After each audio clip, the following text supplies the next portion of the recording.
Okay, this is Incoming Aggression episode 7. I'm your host Thorin, and during this quest to become more knowledgeable, to watch more about this season's LPL, whereas usually I just kind of cherry pick an LPL, like I watch the games that look interesting, or if there's a player I like, and then I wait for the playoffs, like I wait for that's my period, I want to watch the series, etc.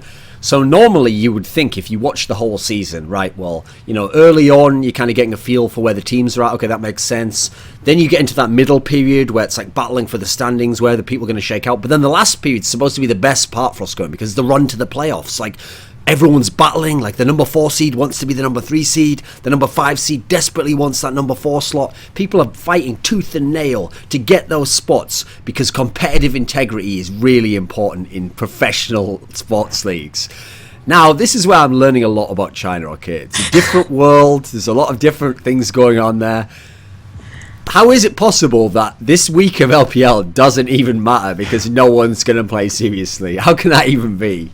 So first and foremost, it's really the structure of the league. So people who aren't familiar with how LPL is set up, it's a circuit point structure, or I guess circuit point's the incorrect word. It's just a point structure. So if you 2-0 because they're in sets of 2, you get 3 points. If you split, it's 1-1 for either team, and there's no points for losers.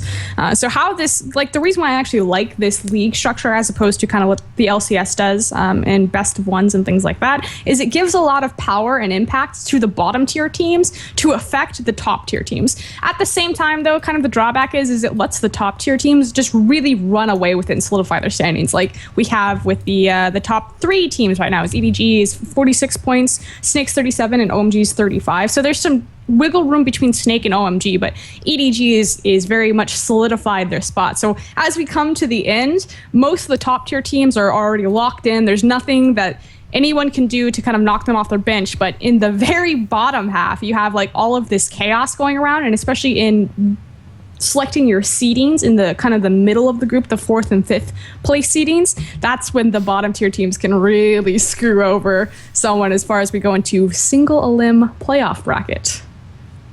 So why does that really matter, though? Why does it matter where you're seeded? To the layman, explain why that would matter. Because surely, to the layman, you'd want to be 3rd seed over 4th, whatever the placing is. Why wouldn't you? So how the playoffs have been confirmed, and they were confirmed by EDG's manager Sanchao, is it's the 1st place versus 8th place, 4th or 5th place versus 4th place, and that's the top part of the bracket.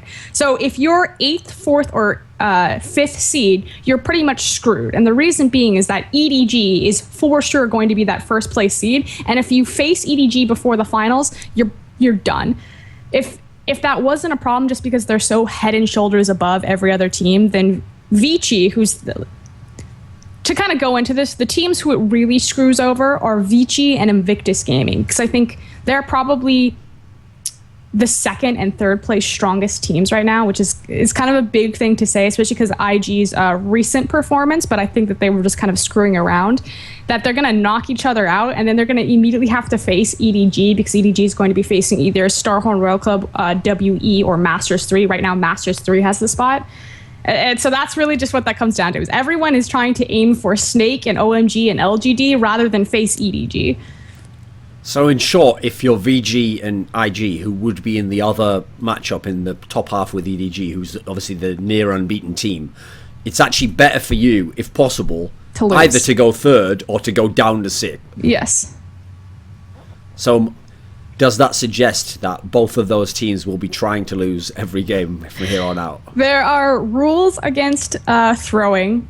The thing is I think both Invictus Gaming and LGD last week, this is awful, because I made all those predictions thinking that teams are going to play at their ceiling, at their height, and I should have suspected this. This happens every single year for LPL. Last year we had a Nasus Urgot when Urgot wasn't popular.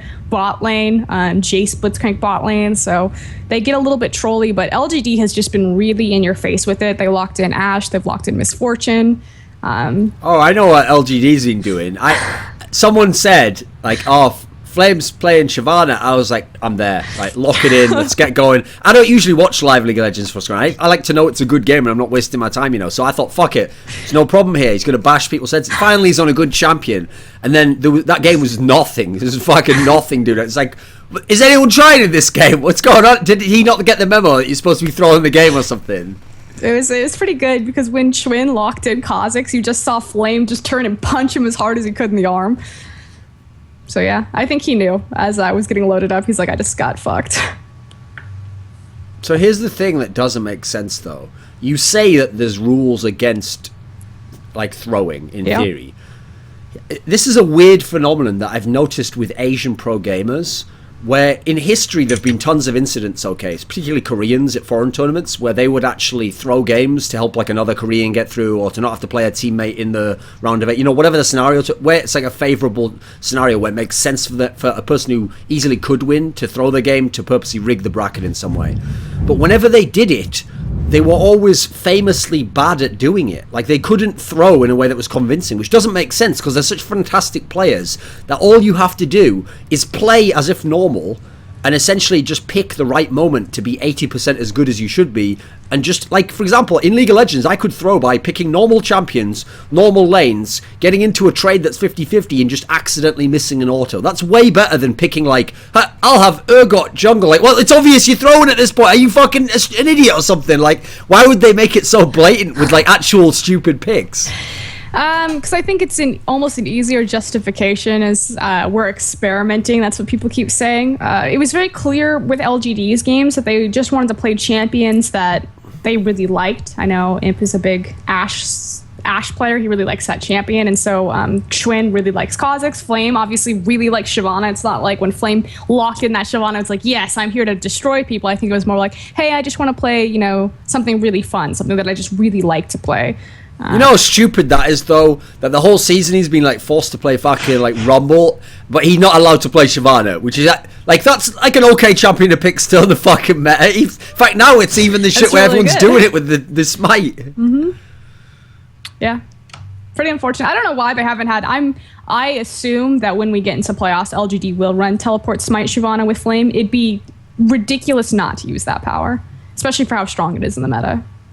Well, especially since you can... Obviously, like, if you're a super good farmer, that's the whole fucking point of how Flame's going to play that champion anyway. And if you ever want to do, like, because you have the TP, you can just split push all day, so who gives a fuck? You'd think it would be ideal. I actually think that's one of the few teams where they haven't just been dicking around putting players in. Like, it's very unlikely OMG's going to actually use San in the playoffs, man. Come on, if it's like a real game. But I actually think, by the looks of it, LGD is just going to do what they've done all season, which is like, if Akon has a bad game, maybe you bring in Flame to have like a different look or something. I think they'll probably just do the same strategy, No, I agree, and I think it's really a shame. Flame hasn't none of the losses that LGD have suffered when Flame's been on the board have been his fault. It's always been Schwinn that you can point at and say, this is the problem of this team. So it's unfortunate that their talent is getting punished for their inability to replace the necessary factors. So LGD actually plays 3 games this week. Mm-hmm. So if they want to retain that 6th spot, and in fact, here's the thing. For them, they're in the ideal spot, because they're in 6th, and if they lose, they can go to 7th. All they have to do is not go to 8th, which probably isn't even possible if I think about it. But so as a result, and even ideal for Froskurinn, the first game they play is Gamti. So if they really want to, here's the baller move here for Froskurinn. You actually don't lose to Gamti, because you probably think, what do you mean there? Because Gamti is the one where you can definitely win. So what you do is you win that one, then you purposely lose to IG and OMG. That's how you ensure that you get 6th or 7th. What do you think of my theory? I think that's probably what we're going to see, or maybe even possibly a split with Gamti. I don't think that it'll probably be what IG did. I don't think that they'll lock in their crazy champions again. I just think that they'll go a little bit ham, maybe be a bit more experimental, a bit looser with their positioning and how they choose to start fights. Like, I don't think it's going to be like LGD, we have to show up here to 2-0 Gamti, but I definitely don't think that they'll lose, or at least get 2-0'd by Gamti. It's because you'd think to yourself logically, bearing in mind you don't just want to lose every game outright because you don't know what the fuck other people are going to do. You should try and win the one that's the easiest for you, because for all you know, if you lose that and then you lose to IG points, and then you're like, wait a minute, we needed to win against OMG, shit, and then like that's when you don't know what the fuck's going on, because OMG's in 3rd, so they're like, we'll keep winning, thanks, if possible. No, I agree, yeah. Okay, so that's LGD Gamti, LGD IG, right? First of all, before attempting to do all the conspiracies here, if this was a real match, how would LGD currently match up against IG? Oh my god, they'd get smashed. IG looks so good right now, and the big thing about this matchup in particular is where it aligns in the jungle, and of course your Cacao versus Chwin. So the worst jungler in LPL and probably either like the second or the third best jungler in LPL. And just because Cacao's style is so invasive and so aggressive, it would be completely punishing on Chwin. LGD always suffers with their early game, and IG has just been ramping up so hard. Satai looks really comfortable in the top lane right now. Rookie and Cacao are on fire. Kid and Kitties are doing fine in the bot lane, and it would have been so good just to watch Cacao run over Chwin in the jungle. We need to have a discussion about the jungle for Froskurinn. This is a mini intervention, like many of these episodes are, okay? In the past, when people like Monty always like made it characterized the jungle in China as like almost non-existent. Like they don't really do proper ganking style. His joke used to be that there was almost like an unwritten rule, like you don't gank the star AD carry, like you don't ever go to the bot lane and gank him. You know, everyone's allowed to farm up and get to those late game fights. Okay. In this world, you would think, okay, right, but if you put Cacao and you put Dandy into this region Spirit, then they're just going to tear everyone up, you know, because the other junglers aren't used to that style, and then they're just going to invade all the time, they're going to gank all the time, they're going to use that low key on style and just punish that totally. But actually, in general, that really hasn't happened. Like, yeah, Spirit's had a great season, but okay, Cacao, yeah, his team looks great now, but he could play great games before, and it wouldn't like single-handedly win them the game sometimes earlier in the season. And Dandy, in particular, admittedly doesn't have the strongest laners, but some games he's just good. It's not like he shits on every other opposing jungler who we don't think of as good and just dominates the game that way. So, is there something about the way China's using junglers now? How are they not being totally overrun by these godlike junglers? You know. I think it's unfair to say that China's junglers never ganked the star ADC. They actually gank the bottom lane a lot just because that's where all of their, like, they want that guy to get fed. They want that guy to be protected. And so a lot of action typically happens around the bottom side of the map. But the big thing about the Chinese style of jungling is that it's more skirmish based. So we always make the joke that Chinese junglers aren't junglers, they're just roamers, because they're constantly looking for ganks and for small skirmishes. And if you think even back to last year, EDG was considered a completely revolutionary team to how the style of like Chinese teams were composed of, just because they were all about that late game 5v5, like very Samsung Blue-esque, whereas pretty much every other Chinese team, I mean, yeah, it was all about the team fighting, but it was more of like these smaller skirmishes, these being hyper aggressive early, making these early tower dives. That involves the jungler. So the junglers have never been passive. I think the only passive jungler from China, at least for most famous, has been Clearlove, which Clearlove's turned it around. So I think Dandy and Cacao, I think they're just learning that it's not as organized or it's not as coordinated. It's much harder to slow the pace of the game down. This is why I always really liked the Europe versus China matchup, at least Europe of last year, because the game was so much slower in Europe and the junglers had so much more time to set up and prepare and to like plan out like the flow and control of the game. Whereas the Chinese junglers are just victim to an early teleport or a random level 3 or level 2 roam, and they just have to show up and be there. Okay. LGD, okay, in the conspiracy world, are you assuming IG will try and lose this game? Yes. And do you think LGD also want to lose it? Yes, they both want that. Everyone's trying. We live in a world, just think about this, Thor. We live in a world where everyone's trying to get into OMG's bracket. Okay. Like that's ridiculous. They're one of the top teams that China's ever had, but they'd rather, you know, drop and force losses to face off against OMG and Snake than to get near EDG's bracket. So that's just telling of how much people are afraid of EDG. Yeah, EDG's terrifying. I don't know about Snake, but just funny to me. And I think that it's really unfortunate because the top side of the bracket, if it were just to freeze and take out now, I think all of the top teams would be in EDG's bracket. Like Vici, Invictus, EDG would all be in the top side. So when LGD play OMG, isn't this a problem that in theory OMG wants to win and LGD wants to lose? Isn't that the problem with this match? It's one thing when both teams want to lose. At least then you're going to get an entertaining game, because how does one lose when the other guy's trying to lose? But isn't it a nightmare where one team like this is literally like where you just try to feed the other team just to totally troll your own team? Like, what would be the point of this game? No, I think that's pretty much it. The one factor is that OMG still may be experimental just because their position up or down doesn't necessarily really matter, although it kind of depends on how Vici goes. If OMG lose all of their games and Vici 2-0 all of their games, which is difficult because Vici also face EDG, they could swap. And of course, that would be like the ultimate prize for Vici because they cannot drop. So they're pretty much fucked. They can't get into that 6th place seed. So their only option to dodge EDG is to kick down OMG. So I think OMG's performance and how hard they try is very dependent on what Vici is able to do. If OMG did get knocked down, they had to be in the EDG bracket, okay? Mm-hmm. And so they could possibly go out in the top 4 but not make the final. Yep. Would that be like the end of the world in terms of like the setup of OMG this season? It's supposed to be like, one last go around for all the old stars, and we've got now UZI here. That would be very detrimental, I think, to everything that OMG has set out to do, just because they had a really lackluster LPL performance. Like, if you look at the standings, 3rd place, that's fine, but OMG have always been top 2. Always. This is actually the lowest standings that they've had in a long time. And so for them to then immediately get knocked out in playoffs, which kind of iffy playoff performances aren't unknown for OMG. They typically have like one really good best of 5, and then it just all turns to shit as you get closer to like the semifinals and the finals. But it would be very disappointing, especially for how much hype and story they had going around them into LPL. So let's talk about the best team in LPL then, EDG, because they played 3 games this week. Mm-hmm.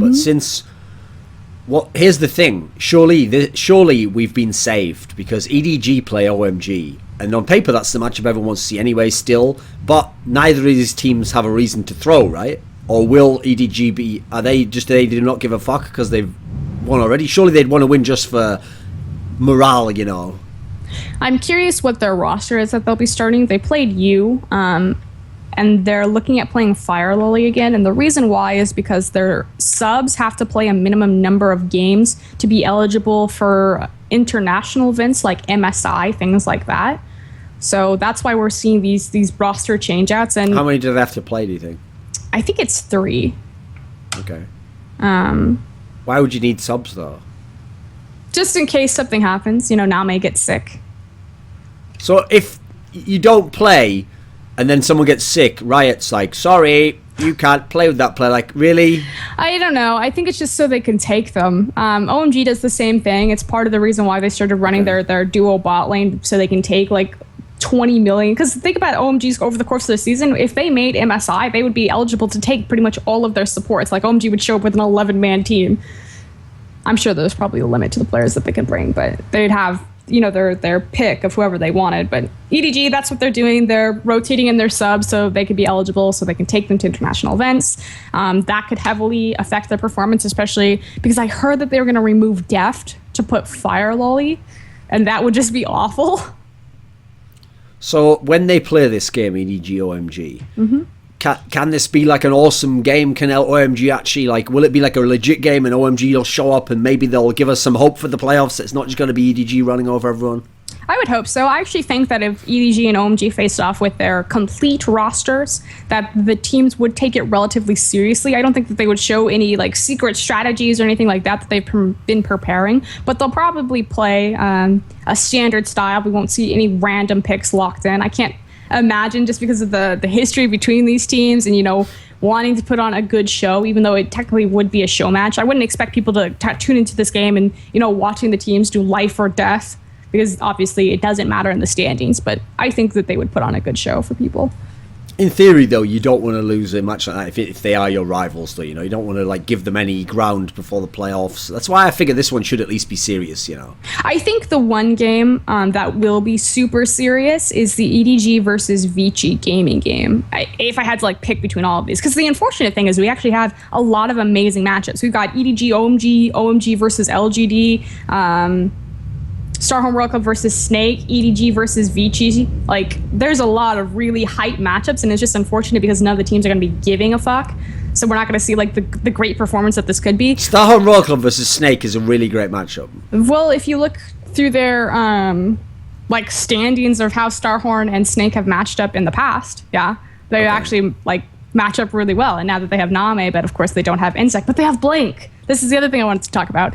I had no idea what jungler they were going to use in place of Insec, but they got Energy Pacemaker carries jungler named Blank. I actually really like him. He obviously didn't make LPL because Energy Pacemaker made it. So Energy Pacemaker had like 3 teams at one point, and of course now they have their one in LPL. But Energy Pacemaker carries is now owned by Starhorn Wild Club, and so they moved up that jungler. Great guy, big Rengar player. He's very exciting to watch, and I think he's a great replacement for Insec, or a sub. EDG play Energy Pacemaker. If you're right here, explain this to me in LPL. When a team's like Energy Pacemaker or Gamti, where there's just no chance left and they've bombed the whole season, do those teams still try in the last games? Like, is it like that sort of scenario like when last season when EG couldn't make the playoffs, but like at least you can win some like respect if you win the last few games or whatever? Do you think they still try really hard like that?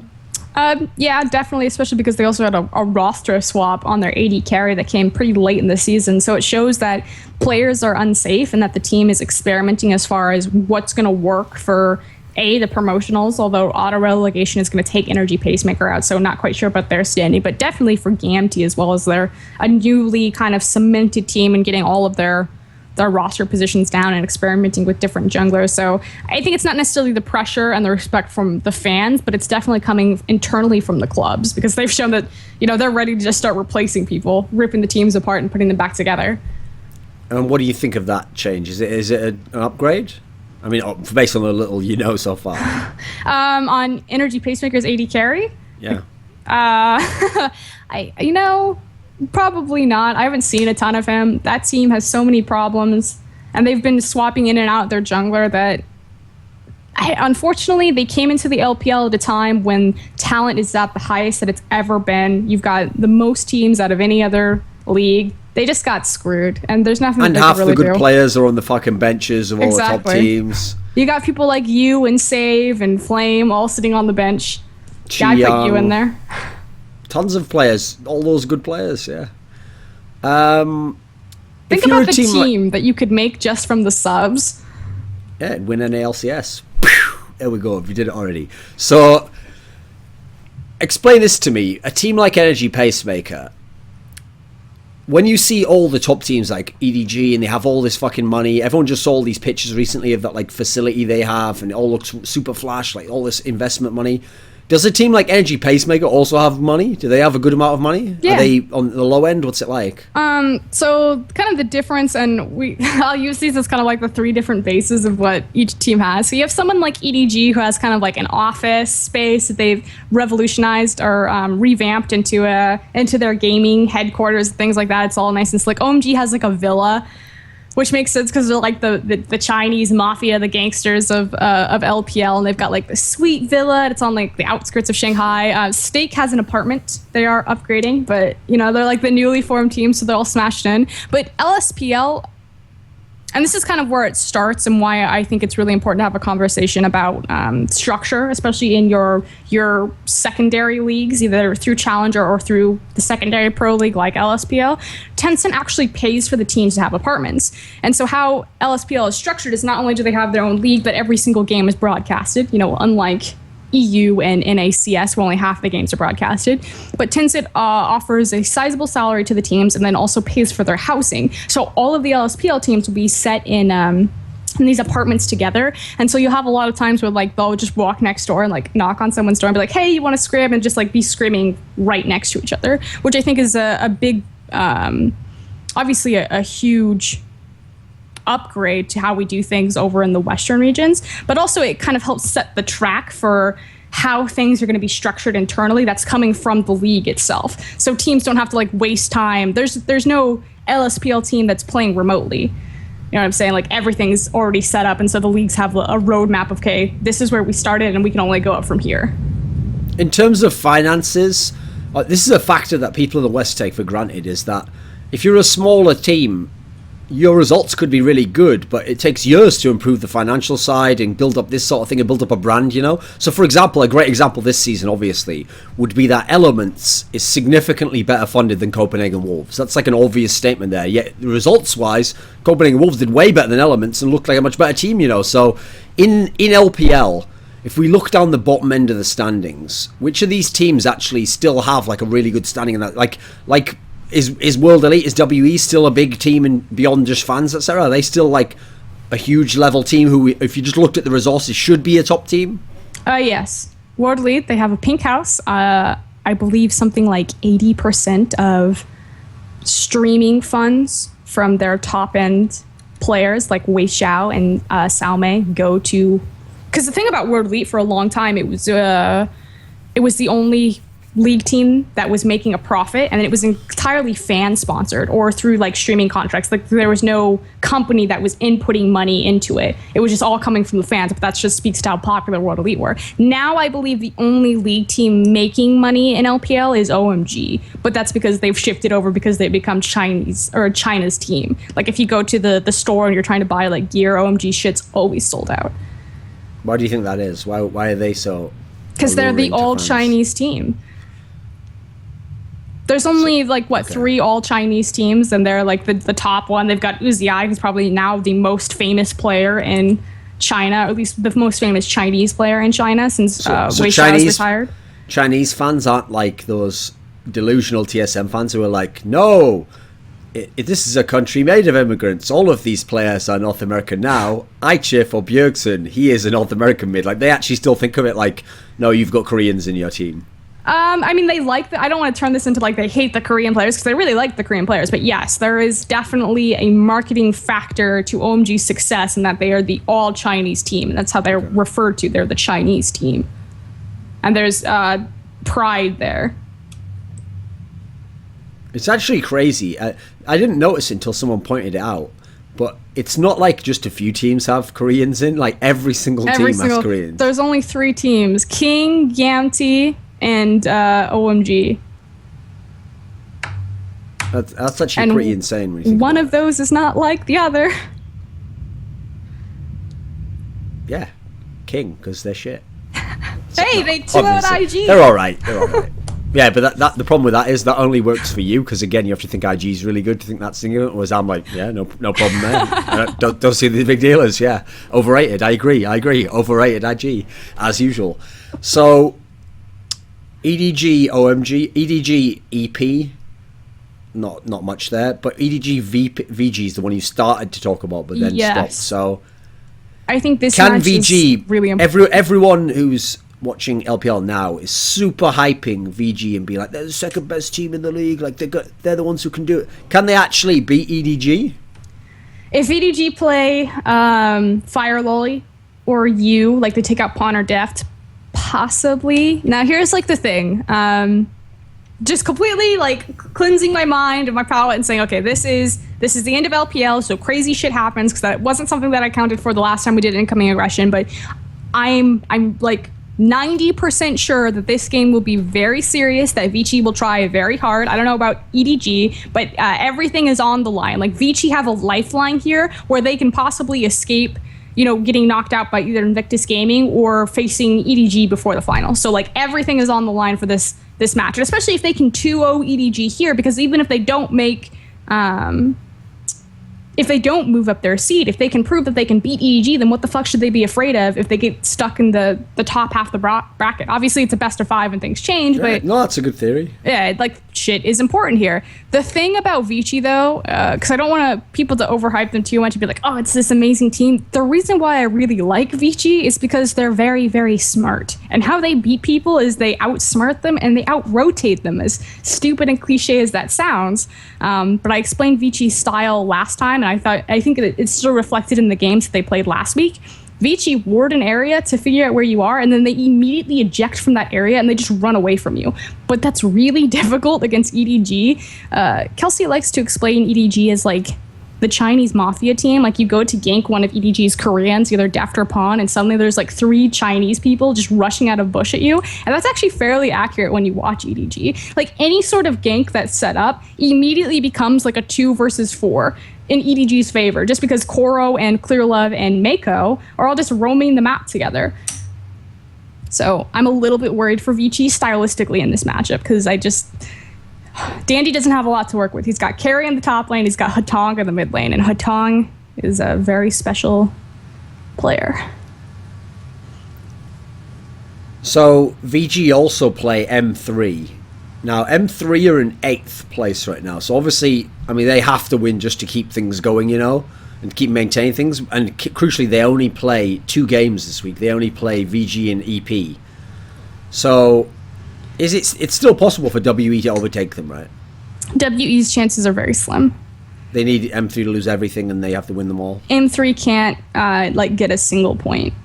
They can't split. I think it's because WE only play 1 game. It's admittedly against Gamty, so they've got a good chance there, you know. So they're free rolling if they win that. They just have to wait for M3 to lose. As far as someone overtaking the 8th place spot, it's much easier for Starhorn Royal Club to do it. Although very long shot, like Masters 3 should have this because their schedule is fairly easy because they still have Energy Pacemaker available to them. World Elite needs to predict that Masters 3 won't win anything and that they have to 2-0 their last match. Starhorn Royal Club, there's a bit more wiggle room. And likewise, if WE and Starhorn Royal Club line up, if 8th place, everyone gets tied up, Starhorn Royal Club still beats WE out just because they have they have more 2-0s collectively and a better head-to-head. Who do you actually think will win out of M3 VG, though? VG, although and I know I keep saying this, Dade is actually here's a good story for you, Thorin, about Dade. So, Sync Dream, the support player, Love CD. Candy. Okay, Candy. It was Candy. Candy went on the forums for Masters 3. It was their 80 carry. And he admitted that Dade is not a very nice person and that he's quote unquote bullying the Chinese players around. Okay. And he's just a nightmare to work with. But I guess their support player, Love CD, it completely doesn't phase him. And if you notice, he's the one consistent piece on the roster. And if you think about who his brother is, I guess his brother's name is Kelsey was trying to explain this storyline to me because I don't follow StarCraft. Fly or Warcraft, excuse me, Warcraft 3. Yeah, Warcraft 3. That guy was a Chinese champion in it. Fly 100%. That's his older brother. And I guess he has this personality of just being this really controlling, egotistical, just I'm the best, I'm the greatest, and unfortunately Love CD was constantly in his shadow and just never able to do anything because his older brother was Fly, and Dade can't even speak Chinese. So how is Dade supposed to bully this guy who's been probably bullied his entire life by his bigger brother living in his shadow? So I just thought that was kind of humorous that Dade's putting all the Chinese players in their place and trying to hard carry Masters 3 into 8th place so he can make playoffs. In a way, that's not as bad as it initially sounds, though. I was more worried when it sounded like he didn't care and it was checked out and all that sort of thing. At least if he's into the game, that's cool. Yeah. And also, one thing I actually did initially worry about when I heard all these Korean players were going to go to other countries is that actually Korean people, by default, if it's with anyone, the whole thing about if you're older, then you have to respect them, etc.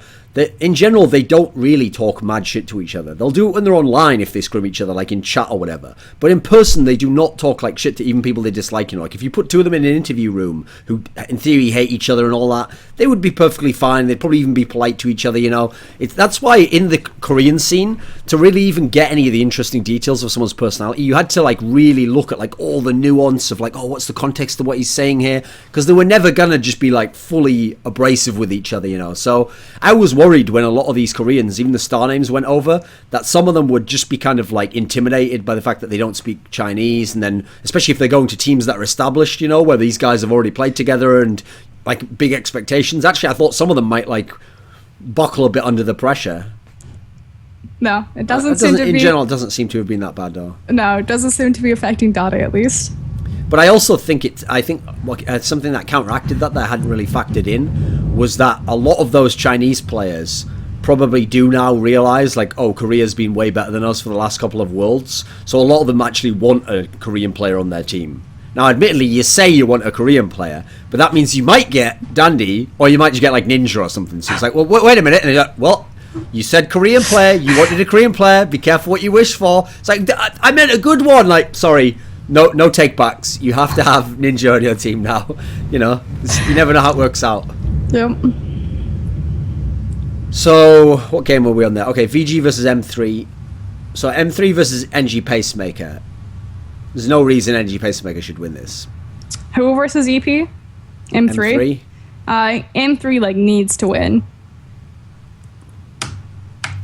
And that's the thing, like when the M3 needs to win, like Dade will first pick Xerath and he'll have like a good game, but he just can't carry because it's hard, it's on Xerath. But then he'll immediately lock in LeBlanc and he'll just put his try-hard carry pants on and just make some sick plays. But because it's on the line and they need to win, I just assume that he'll just insta-lock LeBlanc. What a miracle it would be if, forget qualifying for playoffs, if Starhorn Royal Club, who have to play IG and Snake, if they win these series, this is some miracle shit, right? Yes. That's the thing, though, is that it seems like such a long shot, but we've had crazier stories happen in the LPL playoffs pretty much consistently every single year. There's some crazy upset. There's never been like a smooth sailing, everything went as planned, everyone made it into the playoffs. There's always some massive upset. I know I bring this one up all the time, but last year, World Elite were supposed to make it into the playoffs. You know, the big thing that caused Wei Xiao's retirement, WE not making it into the playoffs, was it came down to a tie between LGD, and they were pretty much tied on every single thing. And so the very last tick, because it's like your points are the same, your 2-0s are the same, your head-to-head is the same. So it comes down to the very last one, which is your game length time. And that's how LGD beat World Elite into the playoffs. But like for everything to align for that to happen. See, that's one of the reasons why I'm actually not a fan of that kind of a tiebreaker system. It's awful. Because it's the only area in life where lasting longer is actually punished. The only area. The only area. The only area. Listen to me, you young guys out there. The only area. So, Starhorn Royal Club, though, when you look at this scenario, which is the most likely one that they could get the upset on, IG or Snake? Which of the two would you pick? IG, just because they're trying to lose. Okay, yeah, okay. So, well, in that case, that makes it more plausible, doesn't it? Because Starhorn Royal Club could win that one, then they just have to get the miracle over Snake. But think about that story. Like, you're all about the story. Think about this. Starhorn Royal Club, like everything has to align for them to sneak back into playoffs. You know, Name wasn't able to play for the first part of the fucking season. He finally gets in and then immediately Insect jumps out a window, breaks his leg. They've got to pull this LSPL jungler up who doesn't, like there's all of these random things, and then it only works out because they changed the playoff bracket, which was originally double elim, so the seeds wouldn't have fucking mattered as much to single elim like a week before the playoffs are, because playoffs are going to start next weekend. Like, before this is all supposed to happen. You do realise, Froskurinn, that we're now in a world, before all the games that are really bullshit happen, where Snake is the second best team in China. The numbers don't lie. They've won 28 games. They've won 9 of the best of 2s. What do you have to say about that? Okay. Snake is a good team. I like Snake. I like watching Snake. The thing that always upset me about Snake, and the reason why I was super hard on them, is because Crystal is not the carry of that team. If you think Crystal is the carry of that team, you do not understand how Snake work. I'd be questionable if you understood what a good AD carry looked like, because it's not Crystal. Flandre is the carry of that team. Beast is the carry of that team. Baka and Crystal are a limitation and a liability. Ella is good. Snake only do as well as Flandre does. When Flandre gets camped, when he's unable to perform, Snake falter. And in the games that they've lost, go back and watch them and see what happens. And it's because Flandre gets the shit kicked out of him, Dyrus style. Like, they're just diving him for days. He played Trundle last weekend, and he 1v4'd. He literally was Trundle. He ran into the blue side jungle, and he just 1v4'd the enemy team, and fucking Crystal gets a triple kill and then gets the MVP. And I'm like, there is no fucking way that Crystal would have been able to do that if fucking Flandre wasn't playing Trundle and playing out of his goddamn mind. So then shouldn't this tank meta patch change help Snake? Oh yes. The new patch should be even stronger. Completely buffs Snake. Just makes them... Because it's 5v5 are stronger, the tanks are stronger, and it's weird too because it kind of carries it pulls away from Flandre's like natural style coming into the league, because he was hyped up as being like this carry top laner. But since the very beginning, which is why when predicting Snake, we were considering Flandre to be a bit of a liability in his champion pool, because he's known as a fizz top player. Like, that's what he was hyped up to be coming from LSPL into LPL. And if you notice, like from Flandre's career through the LPL this season, he started with Rumble, Gnar, Maokai, things like that, Morgana even. So these are champions that completely were kind of like left field to us who had been watching Flandre kind of come up. So he's shown like great diversity in his champion pool, shifting to the meta. Now it just empowers this play style. It's fantastic. Snake got a big buff going into playoffs.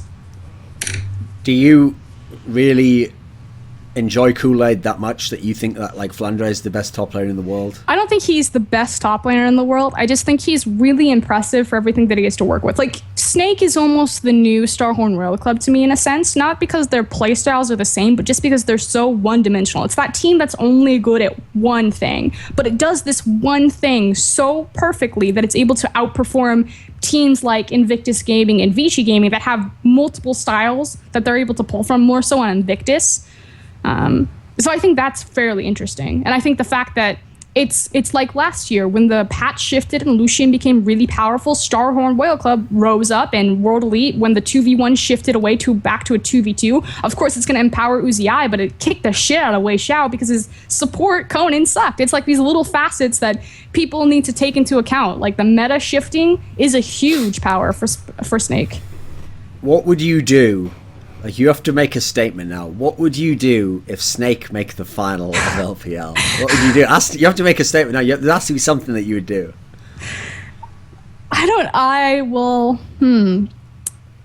can make a video about Snake. You have to take a picture, a selfie. Okay, we're going to go classic internet here. Oh, God. You have to take a picture of yourself, a selfie, where you hold up a piece of paper saying, "I love Crystal, star AD carry of LPL." Okay, I could do that. It's funny, and then too. What's best is I want them to get that picture to him, because he won't know any of the context, and he'll just be like, "Wow, I have white girls who are my fan in West." And then it'll be like, yeah, and everyone will think that you're his biggest fan. You'll even be on forums like, yeah, #1 fan of... That's why I want you to do it, so let's do it. Because they'll never get the English explanation, you know. Did you hear that clap? And then, even worse, think about this. What if they actually do go and try and like look up about you, and then they just take everything out of context? It's just you talking about Crystal holding his dick. They're like, wow, this fangirl's really into him, man. It's kind of fucked up, actually. Like, what's going on here? Did you hear that clap of thunder? Literally, as you were talking about this, but as you're talking about condemning me to the selfie of Crystal, literally, like thunder and lightning happen. Yeah, that was the gods welcoming you home. It's funny to too. To your eventual destiny, Froskurinn. You're supposed to look for omens like that in the world and follow them. Now, if you go against them, the gods will smite you, and IG will be destroyed. On China Talk, they predicted that it would be the finals would be Snake and EDG. I think they're crazy. Who predicted that? Kelsey, Drexen, and Raz. Okay. Well, you let Razzle talk this week? Oh my god. Okay. I try. Okay. Every now and then he's allowed to. Usually he's allowed to agree with Kelsey. Every now and then he's allowed to like start a sentence, and then one of the others just butts in and finishes it. Yeah. Okay. What did they predict? Like, so who are they going to beat? The brackets were to freeze right now. You just took the playoffs out. It'd be EDG versus Masters 3, Vici versus IG in the top part of the bracket. And then bottom is OMG versus LGD, and then King versus Snake. And so obviously you're going to predict that Snake's going to beat King, and that OMG versus LGD, I think they gave it to OMG. And then between Snake and OMG, they gave it to Snake, despite the fact that OMG kicked the shit out of Snake in the back half of their best of twos. But, whatever. Let's give it to Snake. So Snake makes it out of that bracket, which means then that they're going to meet EDG in the finals. See, I would pick OMG win that, but I have a question for you here. I have a question for you here. Yeah. Now, the problem is, on paper, no problem for OMG, because, doesn't matter that they've got Flandre, because we've got that like all-time great, amazing going guy. Yeah, you know how like at Worlds some people look better than they do at other times, and then sometimes you have to come back to earth though and realize like what the actual level is. How have you been enjoying this season for going? To be fair, the makeup of the team, and okay, just for context of what Thorin's implying is obviously he's implying that going overperformed at Worlds, and he went back to his mediocre, serviceable play style for this season. And to be fair, if you look at score lines, dude, he's worse this season even than he was last year. Like, he used to be a carry last year. The entire team makeup has changed. Obviously, he's able to be a carry last year when he doesn't have Uzi sucking on his tit in the bottom lane. Okay. All of the gold and all of the resources and all of the ganks have to go to that kid down there. Loveling's no longer like Going is so used to having the Loveling Going romance. Okay. So you now acknowledge. So the jungler made you now acknowledge that you need like a really good jungler, like ganking top all the time to make you an all-time great top laner. Yeah, except all the great top laners didn't have great junglers. Yeah, and continue. Is how we're back on keep going, keep making your points there, Froskurinn. You're hanging yourself as you do, but keep going. The team makeup has changed. Going's doing the best with the resources given to him. He's still smart about his lane matchups. He's not getting just doesn't look like that carry though, does he? It's weird, yeah. It's not that man, who comes into the fights and just beats everyone up and 1v3s fight. Yeah, it just doesn't happen anymore. And those teleports? Those geniuses. Remember guys, always give credit to every top laner for his teleports. It's weird how those teleports just, yep, they're gone, then they're gone, and it's gone. It's gone.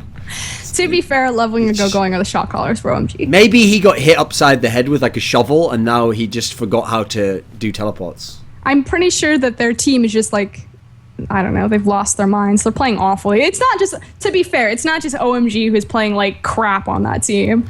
Well, this might sound weird, you mean Going, but okay.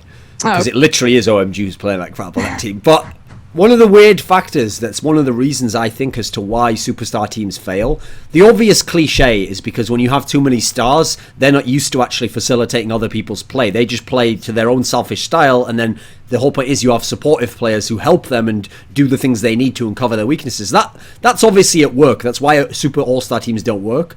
But another factor from history that I've seen is that when an all-star team isn't doing as well as like the expectation would be, that becomes like a crushing like pressure to a degree, because it's like it doesn't make sense. Everyone's like, no, this team should be so much better and it must succeed. Basically, if you make an all-star team, you almost have to win the whole league, otherwise you failed. Yeah, and people will think, oh, you didn't work. And so having that level of pressure is actually quite insane, because usually a star player, even if his team loses, can be like, well, I'm sure I'll play fine, and I can't be expected to win every time. He doesn't have actually the same level of pressure on him.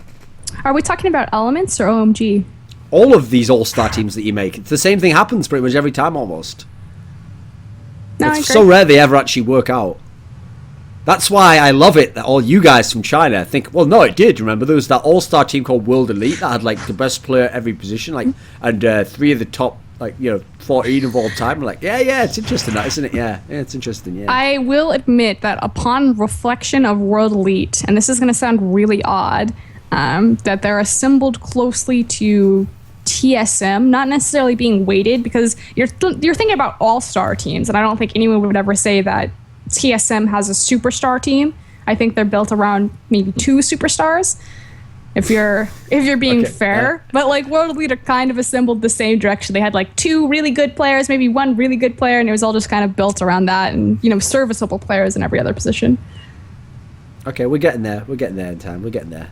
The Thorin effect has already started to take place on chat. See, you all thought naively. Why do you make me question Messiah? You all, exactly. I am like a fucking atheist, dude. I make you question the Messiah. Like, I come in here. You all think to yourselves, like, oh, when Thorin comes into the Chinese region, we're going to change him and explain to him why the Chinese players are better. It's like, no, you don't understand. My corrosive effect will break you down to your most basic elements and prove that you are all basic as fuck, and actually to build up the Korean players. That's where we're going. We're going the other way around. Mm-hmm. Another Korean import dominates the Chinese region. I think I've billed myself as Korean there. And technically I am, because actually, hey, I've got it for you. I've fixed it for Froskurinn. I am Korean because I actually spend more time living in Korea per year than some of the NALCS players do living in America. So by their logic, I'm Korean. Hey.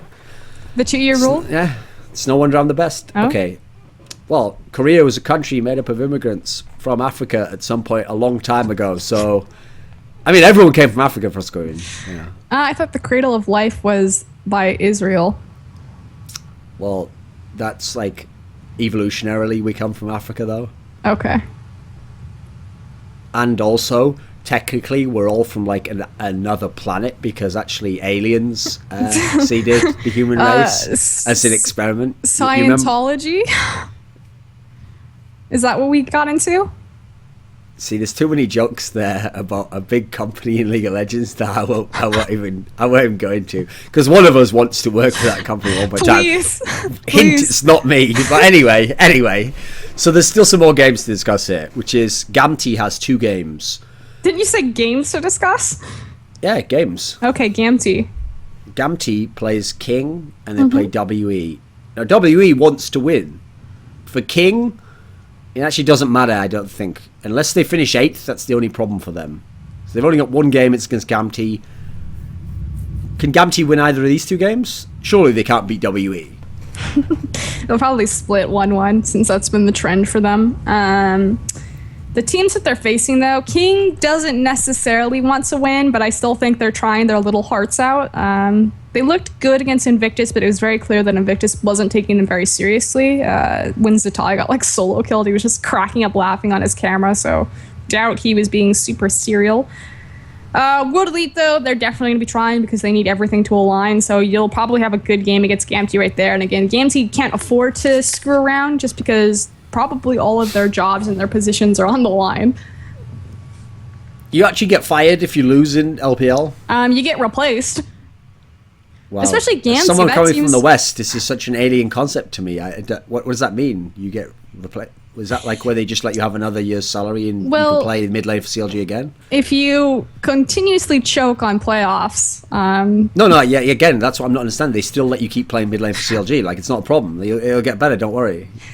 To be fair, Link would do excellent on OMG because they don't replace any of their players. That's one of those sentences where context really is important for the thing. Because if you'd have died, if the feed had died after you said the first part, Link would do really well on OMG. I would have been sat here with this puzzled look on my face, what does that even mean? I'm so confused right now. But when you said the second half, which was just literally, he would do well on that team just because they don't remove choking players. That makes it entirely different, see? That's why context is important there. Mm-hmm. Okay. How many times have OMG been second? Let's play a game then. Okay. In real life, I'm not joking here. Okay. If you had to pick an LPL team that actually someone like Link would fit on, just style of play, which one would you pick? It's weird because I don't... I'm a CLG fan. I watch their games. I don't study their games. And I get, 2 different opinions of Link. When you talk to players that have played with Link, in solo queue or in scrims, they speak really highly of him. They say that he's... I've had people use the word playmaker about Link to me several times, and this is, multiple people, that he's, a playmaker and he plays to kill you. But then when you watch CLG, Link just kind of sits in the mid lane and, he's a little bit passive. So, he'd be an upgrade on Hatong, I think, for Vici Gaming, and he'd have Dandy available to him. That would be the ultimate crime right there. It's one thing that Vasily got Mata, but if Link got Dandy, I'm it's over at that point in time. I'm not going to participate in this abomination against everything that is right in the world and all justice, fairness that should exist. Okay, let's do some other players here. Which team would you put Double Lift onto? Oh. Because listen, that would actually probably be a good thought experiment. There's teams he could be good on and he could help them on, The most obvious one would be Starhorn Rail Club, just because that's everything that Double Lift wants to be and wants to do. Yeah, but that might be a problem then, because then he might find out, as many young men find out, that when you finally get what you think you want... Sometimes it's, the pressure's too much. It's not quite what you wanted. You should have just gone with the easy thing. No, I think he'd be... he'd really get a chance to do that everything... Here's the thing. People keep saying that CLG have, the best early game in North American LCS. And to be honest and frank, I haven't watched every single North American LCS. Like I said, I'm a CLG fan, so, I'll tune on their games, whatever. Every time I fucking turn on the CLG games, he's freezing the lane in a lane swap. It's not like there's some creative new strategy that comes out of CLG. No, they pretty much always just lane swap. They lane swap it and he freezes. That's all they do. So how is that considered the best early game if you do the same thing every single time? And it's not like he's playing Jinx or he's playing a Kog'Maw or a Hyper Carry. It makes sense. He'll play something like Lucian in lane swap. And like there's no fast push, there's no variation there. It's all just like the same thing. So not to take pot shots at CLG. I'm just really curious why people keep saying they have an amazing early game. Like obviously they play the early game well because they can't team fight at all. So they won and got placed really highly in the league by doing something correct. But I just think that's more of a failure on the other teams to not recognize what the fuck is happening. Okay, here's one for you. Which LPL team would you put Xiao Wei Xiao on?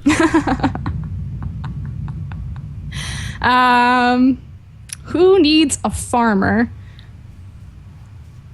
But someone who likes to fight as well. Team fight monster. Actually, I'd put him on WE. I don't really care for Xie. Xie like wins his lane and brute forces there, but if like Xiao Wei Xiao, he's going to win his lane or he's going to survive it at very least and just dumpster the enemy opponent in farm. And his emphasis is on team fighting and synergizing. I think him and Spirit would be interesting to watch together. I think Spirit would empower the fuck out of him. Do you think a player like some of those ones, like Xiao Wei Xiao's an obvious one, you think someone like him can come back to LPL and play there? Like, I was surprised he didn't come back after last year, because even naively I thought to myself, okay, they didn't do well at Worlds, but you'd still think to yourself, one of the teams would think like, oh, yeah, you kind of proved yourself more than you did in LPL, so like come back and play here, you could be good or something. But is there a reason you think why he doesn't come back? He doesn't have the greatest reputation in LPL. Why is that? They just never thought super highly of him as a player, because comparatively he never was it's not like you're trading anything. Like if you Wayless and Cool, they're very, very different. Cool is that 1v1 massive champion pool who's going to outplay you. Wayless, you're trading that for, farm wave management. So you have like one mid laner who excels in something. Like Xiao Wei Xiao, he's not going to outplay someone like Cool, and he's not going to outfarm someone like Wayless. So he's like the, I guess, jack of all trades, but still lesser across the board, really. And there are plenty of really talented players in China. If you had to pick one LPL player now who's in like a Xiao Wei Xiao type scenario, not quite that bad where like sometimes they're fucking sub or whatever, but like they're not on a great team, they're not doing that well, but you could put them into NALCS and see them flourish. Xiao who? What? The GAMT mid laner, oh, Xiao right, Hu. okay, yeah. He's like 14 and he's really, really good. Froskurinn, first of all, no one 14 is playing LPL. I'll just remind you of that. Secondly, you can't be 14 and play in LCS. Okay. So I'll just remind you of that as well. So in a world that we live in where Riot really does control esports and have these rules to govern and protect young people, who actually would you pick? Not that fictional person you just suggested existed. Please don't look into it, Riot. So not a mid. Can it be anyone other than Can be mid laner? anyone. Okay. Anyone. Then I would still go to a GAMT player. I'd either go to Let Me, GAMT's top laner, or Tail, GAMT's AD carry. The thing about GAMT is like they're a really young team, legally so. And they have like really good pieces, but they're unable to get these pieces together. All of them are super high on the solo queue ladder. Like everyone keeps bringing up Xie's track record, like, he's so high on solo queue, he's amazing. I mean, there's plenty of Chinese players who are super high on solo queue. They may not be number one, but they're also competing in the professional circuit. They don't have all of their time to sit around and grind solo queue. So GAMT, either their top laner or their AD carry, I think is really good. Or Wu Xin from King, their AD carry. Historically, has Starhorn Royal Club actually, like, how big is their organization actually? Like, surely finishing 10th, if they do, or 9th, surely this is like a huge blow. Is this like one of those like huge changes will be made, like everything will fix next season, don't worry? Do you concerned for the future? Well, they have made some acquisitions, so they have more players to pick from. It's kind of weird because this is not expected, but a trend set by Starhorn that they tend to kind of falter and then they pick it back up, when it counts right before Worlds. So, I mean, changes possibly might be made. The thing that I'm really curious about is that I don't say they don't like Name. It has been suggested that the owner of Starhorn Royal Club dislikes Name, which is part of the reason why his transfer was so late and that he kind of like dragged his ass on it. So I'm really curious to see if they'll take him, especially as new teams are coming into LPL, and if Starhorn like just really shit the bed and fall down, if they maybe end up in like a promotional tournament, what will happen? So that would be kind of the one question mark that I have, is if Name is going to stay on the team and if his contract's going to be signed again. I don't know how long his contract is. It could be for the entire year. It could just be for the split. Okay. Right, let's do the games then. So which is the Drexen Award? Someone who's going to just mess around. Probably LGD versus OMG. Or LGD versus IG. One of those two. Okay, what about the Monte Cristo Award? It's got to be Vici versus EDG.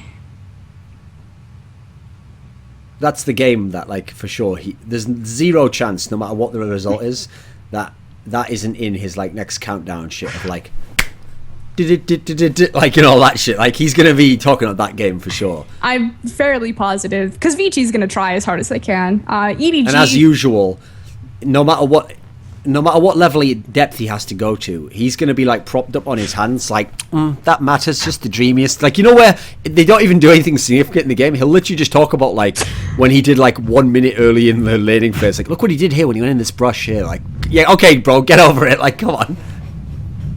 They are fun to watch though. They are good. I enjoy them. Does a good job. He gets like 10k viewers. It's excellent. We get more than that though, so...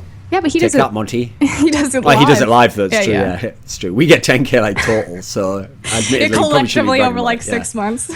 Okay. So, what is your pick?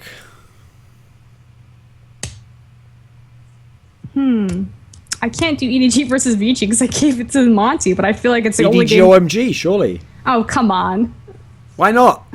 Because I don't think they're gonna try. Because this is where they do try. This is where they put in both rosters, the real ones, and OMG wins. They win 2-0, and then suddenly you're hyped as fuck for the playoffs. And if OMG's then on their side of the bracket, oh my god, okay, it's all going to shit. If OMG and EDG both played to their ceilings, then yes, this would be an amazing match. But I kind of have a feeling that's not gonna happen. But I feel like you have to watch it because you just have to like tune in and be like, which team's going to show up? Or you can just wait for the VOD. Okay, yep. That's the end of this episode.